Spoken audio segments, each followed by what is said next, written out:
Alors, bonjour les amis, merci d'être là comme toujours. Donc aujourd'hui, je vais te présenter 7 choses que plusieurs personnes font pour espérer gagner de l'argent, pour espérer atteindre des objectifs financiers ou encore pour espérer devenir libre financièrement, mais ces choses ne fonctionnent pas tout simplement. Voilà. Donc, reste bien jusqu'à la fin. Tu vas aimer cette vidéo. Voilà. Donc, avant d'aller plus loin, si tu es nouveau sur cette chaîne, n'hésite pas à cliquer en bas sur le bouton s'abonner. Je te demande également de partager cette vidéo si bien sûr tu aimes le contenu que je te propose sur cette chaîne. Alors, quelles sont ces 7 choses-là que plusieurs personnes font ou s'obstinent à faire, même si ces choses ne fonctionnent pas quand vient le temps d'améliorer sa situation financière ou encore d'atteindre une certaine liberté financière. Donc, la première chose, c'est le fait de beaucoup travailler. Eh bien, malheureusement, cette idée est répandue qui consiste à associer de manière linéaire le fait de beaucoup travailler, donc la force de travail, au fait d'atteindre des résultats financiers importants. Bien entendu, il est important de travailler, il est important de produire de la valeur, mais le fait de beaucoup travailler n'est pas forcément lié avec, si tu veux, la puissance du résultat, si tu veux, la quantité, entre guillemets, de richesse qu'on peut créer en bout de ligne. Aujourd'hui, avec la technologie, avec tous les moyens à notre disposition, il est important de travailler et dans certains cas de beaucoup travailler, sauf que ça ne suffit pas. Il faut travailler, mais il faut également bien travailler. Bien travailler, ça veut dire quoi? Ça veut dire faire les bonnes actions, donc les actions à valeur ajoutée, le principe du 20-80 comme on a pour habitude de dire. Donc, il y a généralement 20% des actions uniquement qui vont nous donner 80% des résultats souhaités. Et bien travailler veut également dire utiliser des effets de levier, tout simplement. Aujourd'hui, on a des voitures, par exemple. Si à une époque, pour faire 100 km, il fallait, entre autres, le faire à pied. Donc aujourd'hui, avec une voiture, on peut exactement faire la même distance en fournissant beaucoup moins d'efforts et on est au final beaucoup plus performant que la personne qui aurait fait exactement le même trajet à pied. Donc, utiliser des effets de levier, c'est tout simplement ça aussi. Donc, le fait de beaucoup travailler ne suffit pas. Aujourd'hui, il n'est pas rare de voir plusieurs personnes qui travaillent 10 fois, 20 fois, 40% plus que d'autres personnes, mais en bout de ligne, obtenir un résultat financier qui est de loin inférieur à d'autres personnes qui vont moins travailler, certes, mais qui vont bien travailler et obtenir un meilleur rendement en utilisant, entre autres, des effets de levier. Voilà la première chose que plusieurs personnes font, même si ces choses ne produisent pas vraiment des résultats extraordinaire quand vient le temps d'obtenir une liberté financière. Donc, le fait de trop travailler plutôt que de bien travailler, tout simplement. Deuxième chose qu'on va faire en espérant avoir des bons résultats financièrement parlant, alors que bien souvent, on se retrouve dans une situation opposée, c'est le fait d'associer la longueur des études aux résultats financiers. Aujourd'hui, il est évident qu'il ne suffit pas d'accumuler des diplômes ou d'avoir des longues années d'études pour réussir financièrement. D'ailleurs, il n'est pas rare de voir, entre autres sur Internet, des jeunes au début de la vingtaine, voire même moins que 20 ans, qui n'ont même pas encore eu la chance de faire ne fût-ce qu'une journée à l'université, par exemple, ou qui ont simplement abandonné très tôt leurs études, obtenir des résultats financiers extraordinaires, alors qu'en face, on a des fois des personnes qui ont plusieurs diplômes et galéré financièrement tout simplement. Je ne dis pas que faire des études est une mauvaise chose, loin de là.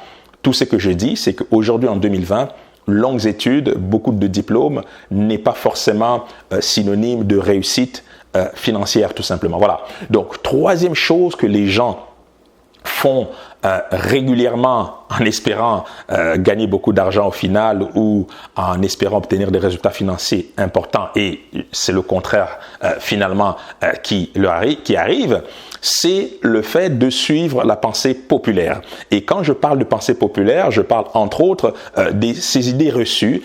Donc tout le monde exécute, donc fait la même action en espérant obtenir des résultats, mais qui n'arrivent jamais. Mais malgré ça, les gens continuent sans cesse à faire la même chose. Je vais donner comme exemple, aujourd'hui par exemple avec les bas taux d'intérêt que nous connaissons, et si on met l'inflation par-dessus, eh bien on perd de l'argent dans des comptes d'épargne à faible taux de rendement, mais ça n'empêche pas une bonne partie de la population de continuer comme ça à mettre de l'argent dans des outils financiers qui, ou plutôt que de les aider à atteindre des bons résultats financiers, mais fait en sorte que ces personnes perdent de l'argent. Mais malgré ça, les habitudes, la pensée populaire, les idées reçues font que on continue encore et encore à faire ces choses qui ne fonctionnent pas. Quatrième chose que plusieurs personnes font sans cesse en espérant des résultats différents financièrement parlant bien sûr, il s'agit du fait d'avoir une seule source de revenus.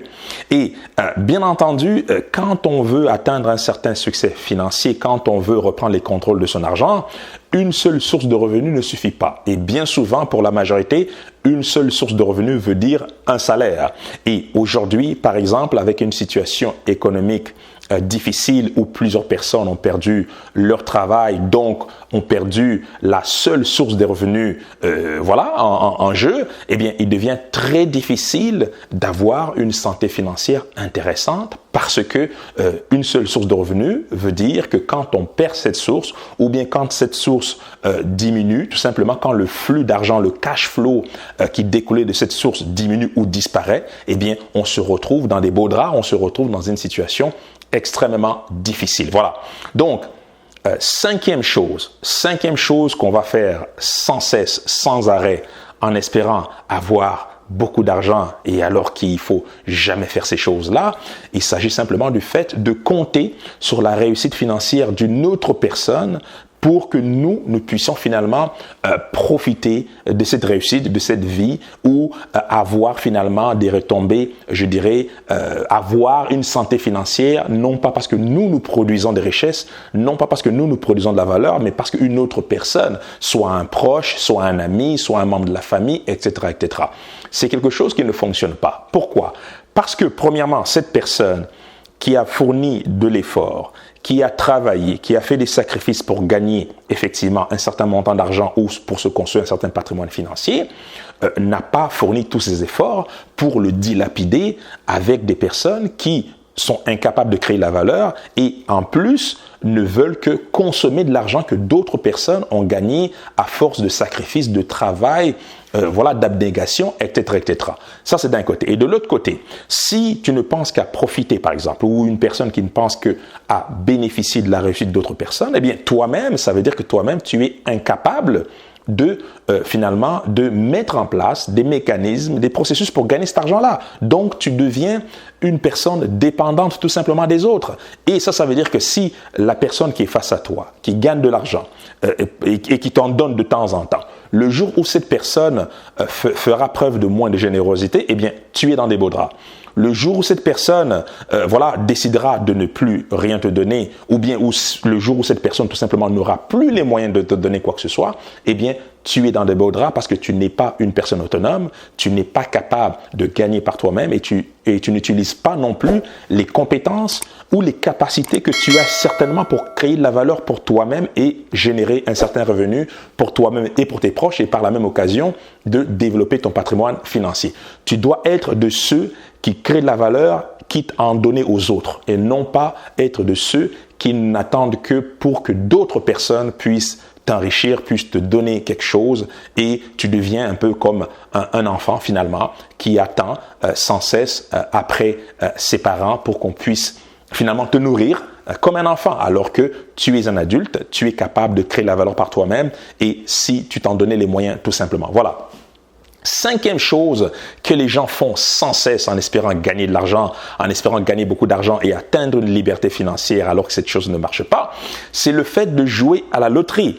Eh bien, plusieurs personnes, plutôt que de s'éduquer financièrement, plutôt que de chercher à mettre en place un business, à investir leur argent et à créer la richesse ou à développer leur patrimoine financier avec des méthodes éprouvées, avec des techniques qui ont clairement enrichi d'autres personnes avant eux, eh bien, ces personnes-là vont finalement jouer à la loterie en espérant devenir millionnaire un jour. Et moi, je te dis aujourd'hui que compter sur la loterie pour améliorer sa situation financière, pour développer son patrimoine financier, est une erreur. Pourquoi? Parce que c'est une manière d'être fataliste, c'est une manière de laisser au hasard finalement notre avenir financier et c'est une manière d'échouer tout simplement pour des raisons bien simples. Tu le sais, à la loterie, les chances de gagner sont de zéro, tout simplement. Voilà. Donc, ce n'est pas une stratégie, ce n'est pas une manière de fonctionner, mais cela n'empêche pas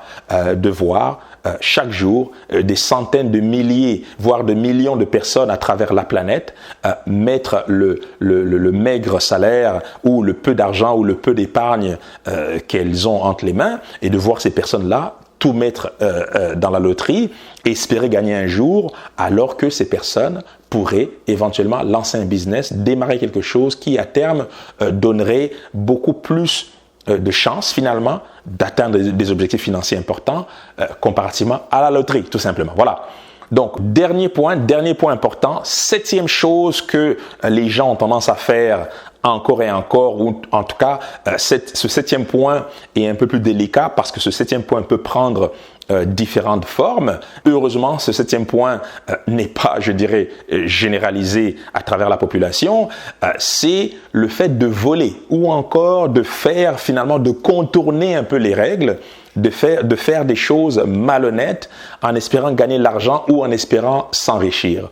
Eh bien, tu dois savoir que même si dans certains cas, on a entendu des histoires de grands criminels ayant fait des mauvais coups et qui se sont enrichis, tu verras que la fin de ces criminels-là ou de ces gens-là est toujours une fin horrible et toujours une fin qui n'est pas intéressante. Pourquoi? Parce que comme j'ai déjà eu à te le dire à plusieurs reprises sur cette chaîne, gagner de l'argent, développer son patrimoine financier, atteindre une certaine liberté financière, c'est avant tout une question de créer de la valeur, de mettre cette valeur sur le marché et de recevoir en contrepartie un certain montant d'argent finalement. Donc c'est une forme de récompense par rapport à la valeur que nous avons créée, que nous avons eu à mettre sur le marché pour le bien-être d'autrui. C'est seulement de cette manière que tu peux vivre réellement une vie d'abondance, une vie de richesse, une vie de prospérité.